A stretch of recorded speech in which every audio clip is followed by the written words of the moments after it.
नमस्कार दोस्तों, मैं जितेंद्र कुमार। आज जो हम लोग डिस्कस करने वाले हैं रूल्स के बारे में करने वाले हैं। रूल चैप्टर का नाम ही है रूल्स, 29 के अंतर्गत आता है। चैप्टर 29 के अंदर सेक्शन आज सेमेस्टर 5 के जो बच्चे होते हैं वो पढ़ते हैं। सेमेस्टर 5 में CPC होता है, द सिविल प्रोसीड्यूर कोड 1908। उसको बनाने के लिए जब सिविल कोड जब बनता है तो उसमें 3 चीज़ की ज़रूरत होती है। पहला सेक्शन की ज़रूरत होती है, ऑर्डर की ज़रूरत होती है, प्लस रूल। ये तीनों मिल करके तो सिविल प्रोसीड्यूर कोड चलता है कोर्ट के अंदर। इसमें हम लोग जो रूल्स की बात करने जा रहे हैं, चैप्टर रूल जो हम लोग पढ़ेंगे तो रूल्स का जो सेक्शन आता है 121 टू 131 सेक्शन के अंतर्गत आता है। और इसीलिए पहले हम लोग रूल्स के बारे में थोड़ा जानेंगे।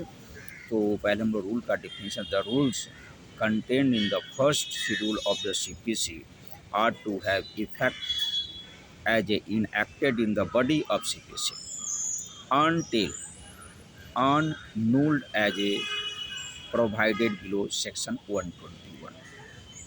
ठीक है, इसको 121 के अंतर्गत हम लोग इनिशियल सेक्शन जो बोलते हैं। सेक्शन 122 बोलता है empower high court to make rules from time to time to regulate their own procedure and the procedure of civil court subject to their superintendence any such rules contained in first schedule।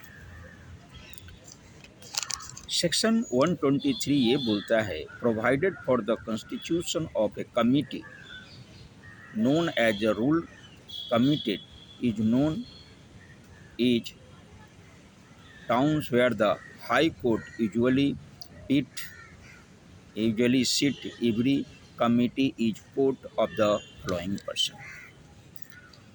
अब इसमें बोल सकते हैं कि section 123 के अंदर जो पहला पॉइंट होता है, द 3 जजेज of the high court established at the town at which such committee is committed। अब इसमें तीसरा पॉइंट के बारे में हम लोग बोल सकते हैं, one of whom at least has served as a district जज, दूसरा डिवीजन जज ऑफ 3 years। उसका एक्सपीरियंस जो हो जाना चाहिए वो 3 years के लिए होना चाहिए। दूसरा बोलते हैं 2 legal practitioner enrolled in the high court. तीसरा बोल सकते हैं ए जज of civil court subordinate to the high court. Every member of such a committee hold office for the such period as may be prescribed by the high court. अगला point जो हम बोलते हैं section 128 then laid down that sub rules may be provided for any matters relating to the CPC। फिर एक और चीज़ हम लोग बात कर सकते हैं कि भाई CPC के अंदर कोई सच rules may be provided for any of the following matters। पहले पॉइंट बोलते हैं सर्विसेज एंड समन, नोटिस। दूसरा point maintenance and custody, attachment and movable property,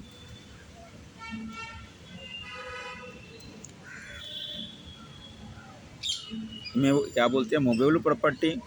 इसके बाद बोलते हैं movable property tens payable for such maintenance and custody.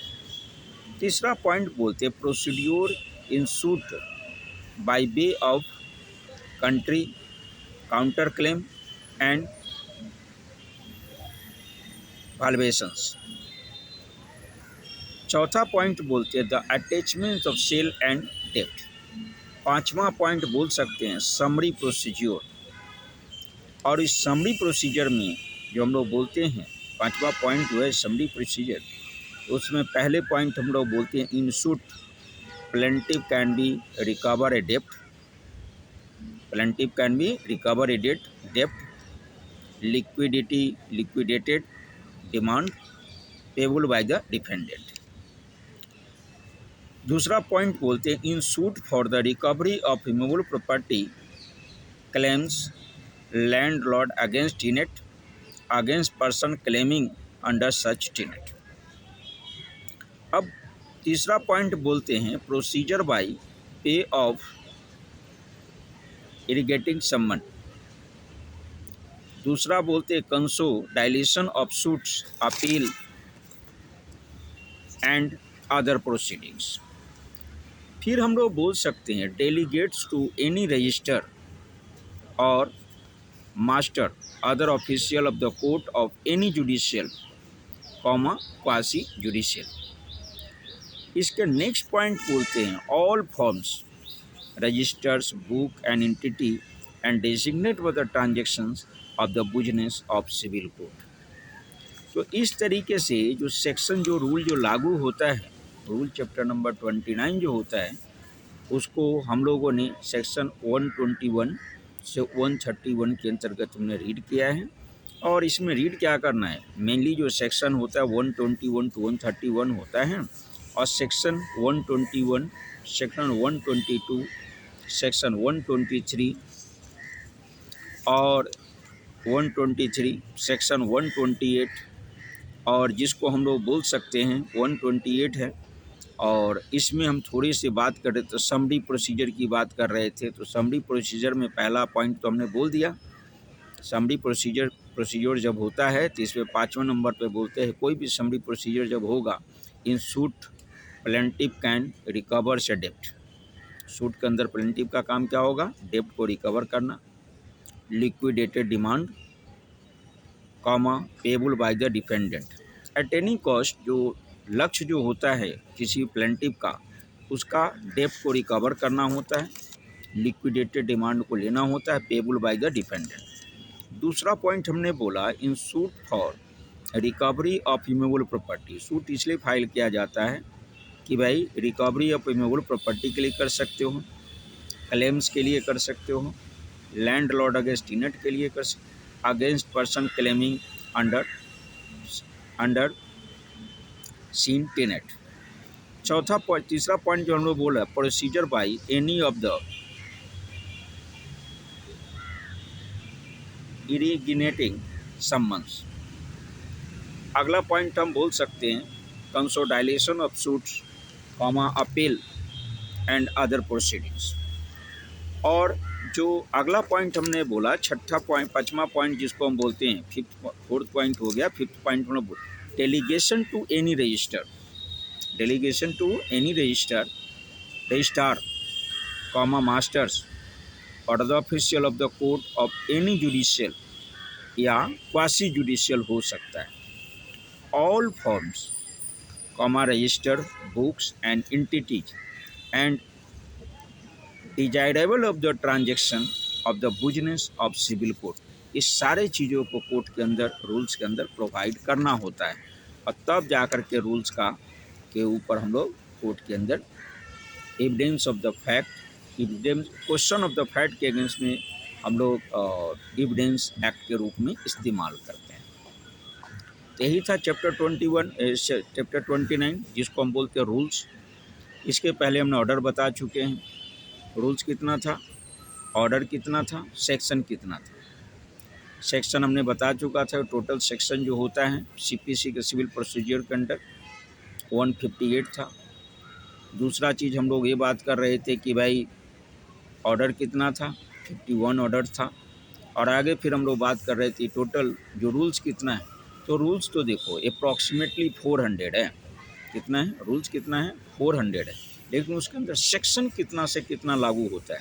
तो section 121 से लेकर के 131 तक लागू होता है। जब रूल्स के चैप्टर में लागू होता है तो हम लोग इसको जो पढ़ते हैं रूल्स चैप्टर को, रूल्स जब लागू होता है कोर्ट के अंदर तो विदाउट रूल आप ऑर्डर प्लस रूल सेक्शन को सेटिस्फाई करता है, order plus rule.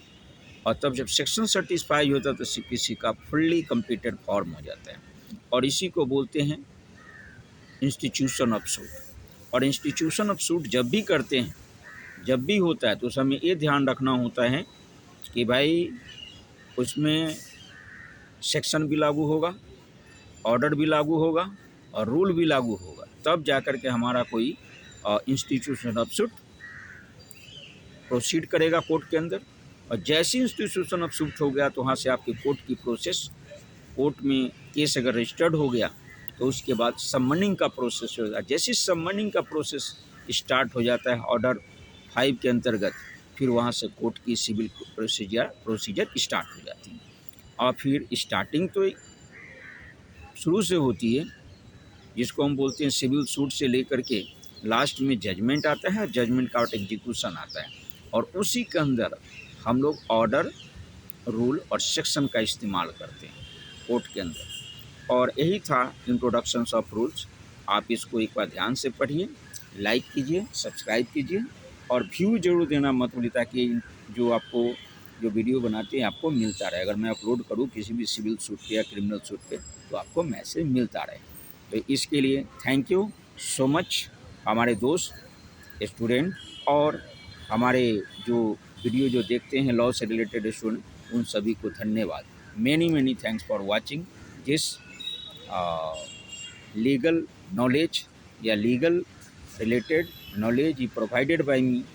Thank you so much. Thank you.